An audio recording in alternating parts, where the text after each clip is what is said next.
नमस्कार, मी पायल आपलं नवीन अशा व्हिडिओमध्ये तुमचं मनापासून स्वागत करते। कशा आहात तुम्ही? मस्त असाल, मजेत असाल अशी आशा करते। काल होळी झालं आणि आज धुलीवंदन आहे, तर होळी आणि धुलीवंदनच्या तुम्हाला खूप साऱ्या शुभेच्छा। तर होळीच्या दिवसाचा हा व्हिडिओ असल्यामुळे ना सकाळपासूनच माझी धावपळ चालू होती। एखादा सण असावा मग आपली खूप धावपळ होते, कारण आपल्याला सणाला सगळ्या गोष्टी करायच्या असतात। तर सकाळीच लवकर मी फरशी पुसायला घेतलं, कारण काल पौर्णिमा ही आपल्याला साजरी करायची होती, कारण आज चंद्रग्रहण आहे। तर पौर्णिमा म्हणलं की आपण फरशी पुसताना हळद, मीठ आणि गंगाजल किंवा गोमूत्र टाकून फरशी पुसावी असं म्हणलं जातं। त्यामुळं मी तसंच करते आणि गॅसची पूजाही करून घेतली, कारण आपल्याला आज पुरणपोळीचा नैवेद्यही करायचा होता। त्यामुळं गॅसची छान पूजा करून तर घेतलीच पाहिजे। आणि अन्नपूर्णाचा तर आपण रोजच पूजा करतो, त्यामुळं मग अशी पूजा केल्यानंतर एक प्रकारचं छान वातावरण किचनमध्ये तयार होतं। तसं सकाळी उठून आपण ह्या गोष्टी केल्यानंतर आहे ना इतकं पॉझिटिव्ह वाटतं, कारण वातावरणच सकाळचं इतकं पॉझिटिव्ह असतं। आणि त्याच्यात आपण पूजा हे केलं तर मग अजूनच त्याच्यात भर पडते। आणि त्यानंतर तुळशीची पूजन हे करून घेतलं, कारण आहे ना पौर्णिमेला तुळशीचं पूजन करणं खूप छान मानलं जातं। कारण आहे ना तुळशी बरोबरच आपण शाळीग्रामची म्हणजे विष्णुदेवांची ही पूजा करत असतो। पौर्णिमेला या गोष्टी केल्यानंतर आहे ना इतकं छान वाटतं, कारण आहे ना आपल्याला रोजच्या जीवनामध्ये या गोष्टी करणं होत नाही, पण पौर्णिमेला आमुष्याला तर या गोष्टी केल्यानंतर आपल्या घरातील नकारात्मकता दूर होते असं म्हणलं जातं। आणि आता तर खूप सारी नकारात्मकता बाहेर असते, त्यामुळं आपल्या घरामध्ये तशा गोष्टी होऊ नये म्हणून या गोष्टी पाळल्या तर चांगल्याच राहतात। आणि नंतर सगळं केलं आणि मग चहा करायला घेतला, आणि पितळेच्या पातेल्यातील चहा म्हणजे अप्रतिम, कारण आहे ना मी खूप दिवसापासून असं अनुभव घेतला आहे। स्टीलच्या पेक्षा पितळेच्या ह्याच्यातला चहा इतका छानही बनतो आणि त्याची टेस्ट खूप चांगली लागते। त्यामुळं मी शक्यतो आहे ना पितळेच्या भांड्यातला चहा करते, त्यामुळं सकाळची सुरुवात छान चहाने केली। आता माझं शेड्यूल थोडंसं वेगळं बनलं आहे। अगोदर मी टिफिन केले आणि मग देवपूजा करायला घेतले, कारण मला देवांना स्वच्छ करायचं होतं। मग देवांना स्वच्छ करायचं म्हणलं की आरामात माझे 2 तास कसे जातात मलाच कळत नाही, आणि देवपूजा करताना ना अडथळा नसावा असं वाटतं। त्यामुळं मग मी यांचं आधी उरकून दिलं आणि मी छान देवपूजामध्ये मग मी रमते म्हणायला काय हरकत नाही। तर छान देवांचे देव स्वच्छ करून घेतले, देवांचे भांडेही आज मी स्वच्छ करून घेतले, आणि याच्यात मदत करायला मला श्रेय होताच।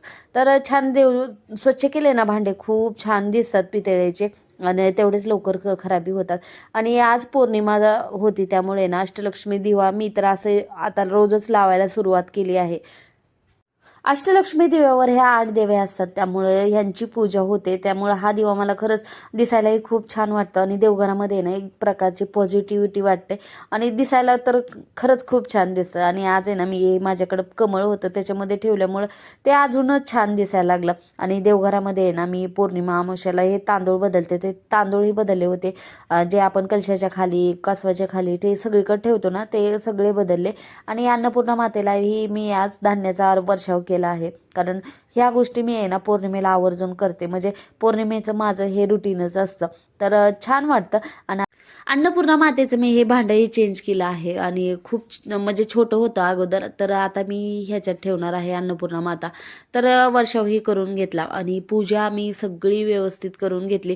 कारण आहे ना पौर्णिमेला मला पूजा करताना खूप वेळ तर जातो, पण आहे ना पूजा केल्यानंतर एक आत्मिक समाधान राहतं पूजा केल्याचं। तर आज मी साडीही घातली होती। मला आहे ना सणांना साडी घालायला खरंच खूप आवडतं। थोडंसं कामाचं म्हणजे नाही का एवढं हे होत नाही, पण आहे ना साडी घातल्यानंतर सण असल्यासारखं वाटतं, त्यामुळं मी आवर्जून साडी घालते। आणि देवांच्या माळा आहेत ना ह्या सगळ्या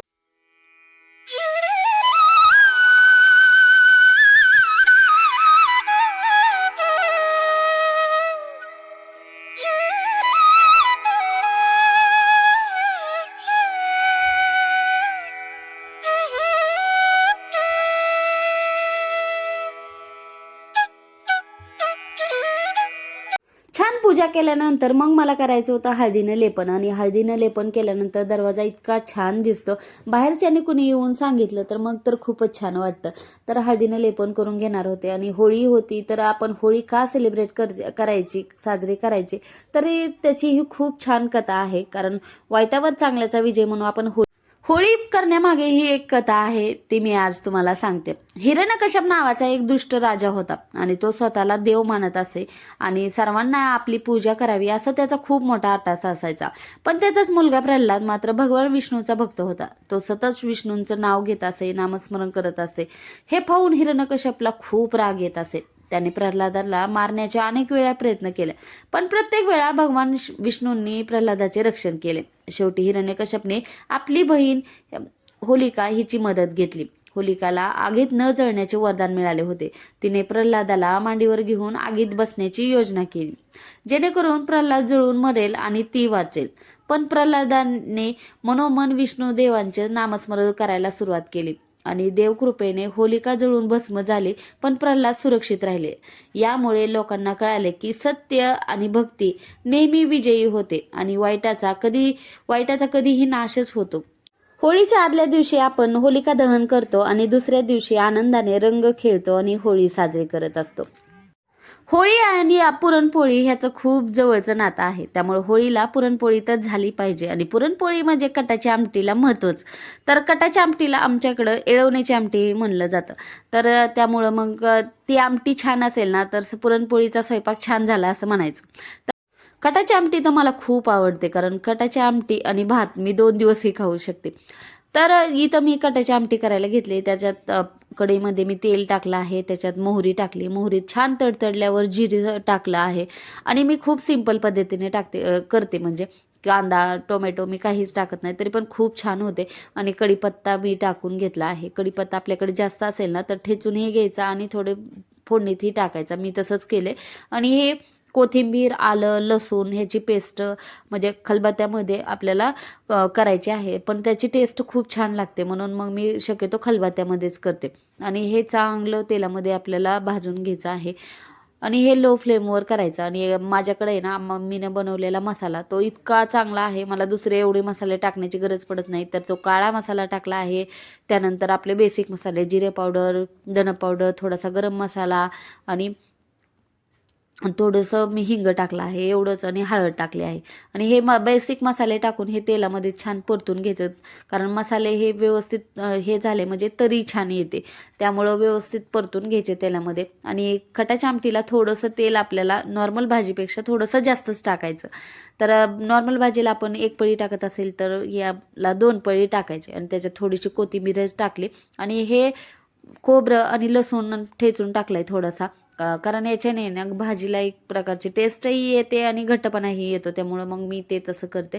आणि ओला खोबरं असेल म्हणजे ओलं नारळ असेल तर मग तर अजूनच टेस्ट छान लागते. तर माझ्याकडं ओला नारळ नव्हता तर मी सुकाच टाकला आहे. तर ते टाकलं आणि हे गरम आहे तर येळवणी काढलेलं होतं ते टाकून घेतलं आणि खूप छान लागते. कारण 2 दिवस खाल्ली तरी त्याची चव काही जिभेवरची जात नाही. तर अशा पद्धतीने सोप्या पद्धतीने म्हणजे कांदा लसूण नाही, कांदा फक्त न टाकता टोमॅटो न टाकता पण खूप छान अशी येळवण्याची आमटी आमच्या इकडं तर अशीच बनवली जाते. आणि मीठ टाकलं आहे तर खूप छान अशी झाली होती आणि टेस्टला तर अप्रतिम. आणि मी थोडंसं चवीपुरता गूळही टाकते.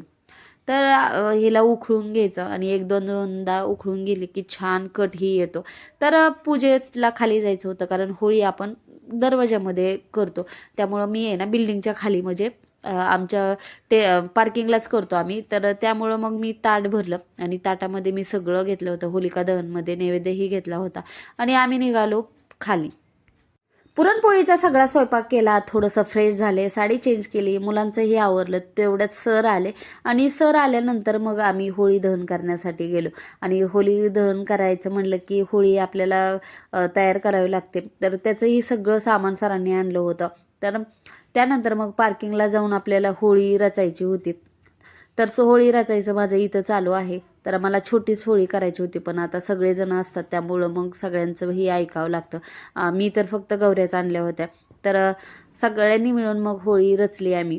आणि त्यानंतर मग होळीचे पूजन केलं. तर अशी होळी आम्ही केली आहे. आता आमच्या बिल्डिंगमध्ये एवढे जण नाही आहेत, पण तेवढी आम्ही छानशी होळी कशी करता येईल बघितलं. तर आता इथं मी रांगोळी काढून घेते आणि पटकन होईल अशी रांगोळी काढली. खूप अट्टहास करायचं बसले नाही मी. तर रांगोळी काढली आणि नंतर मग होळीची पूजा करायला घेतली. तर होळी छोटीशीच आहे पण छान झाली ह्यावेळेस आमची. तर इथं होळीला हळदी कुंकू मी जी पूजा असते ना ती छानशी करून घेतली, कारण काही एवढी गडबड नव्हती, सगळं व्यवस्थित करायचं होतं मला. आणि होळी टाकायच्या सगळ्या गोष्टी मी अगोदर ज्या टाकायच्या त्या टाकून घेतल्या आणि नंतर ज्या टाकायच्या ते मी तशाच ठेवल्या. सरांनीही पूजा केली, रिषभलाही करायला लावली आणि खूप छान होळी झाली. कारण होळीमध्ये आपल्याला काय काय गोष्टी टाकायच्या असतात, त्यामुळं आपल्या घरामध्ये सुख शांती समाधान लागते आणि होळी अशी छानशी पेटली. तर अशी ही होळी आम्ही दरवर्षी सेलिब्रेट करतो. होळीच्या आपल्याला 5 फेऱ्याही मारायच्या असतात, कोण 3 मारतं कोण 5 मारतं, तर 5 फेऱ्याही मारून घेतल्या पाण्याने आणि व बोंबलही जातं, कारण होळीला बोंबलण्याचं काय महत्त्व आहे मला एवढं माहीत नाही, पण ते बोंबललं जातं. तर अशी ही होळी आम्ही दरवर्षी सेलिब्रेट करतो. तसा फॅमिली आमच्याकडं जास्त नाही आहेत, पण आम्ही दोघी तिघीच आहेत, पण खूप छान सेलिब्रेट करतो. तर अशी होळी सेलिब्रेट केली. त्यानंतर वरती आले, देवांनाही नैवेद्य दाखवायचा होता, त्यामुळं काढून ठेवलं होतं अगोदरच, पण दाखवायचं राहिलं होतं. तर असं पुरणपोळी, दूध, भजी, कुरडई, पापडी, भात आणि पुरणपोळी. तर एवढा स्वयंपाक असतो आमच्याकडं एखाद्या सण असेल तर. तर तो छान असं देवांना दाखवून घेतला आणि देव तर आज इतकी छान पूजा झाली होती, तर ते मनाला बघूनच खूप सॅटिस्फॅक्शन वाटत होतं. तर असा होता आजचा व्हिडिओ. व्हिडिओ कसा वाटला नक्की कमेंट करून सांगा. व्हिडिओ आवडला असेल तर प्लीज लाईक करा, शेअर करा, सबस्क्राईब करा. भेटूया अजून छानशा व्हिडिओमध्ये. तोपर्यंत श्री स्वामी समर्थ.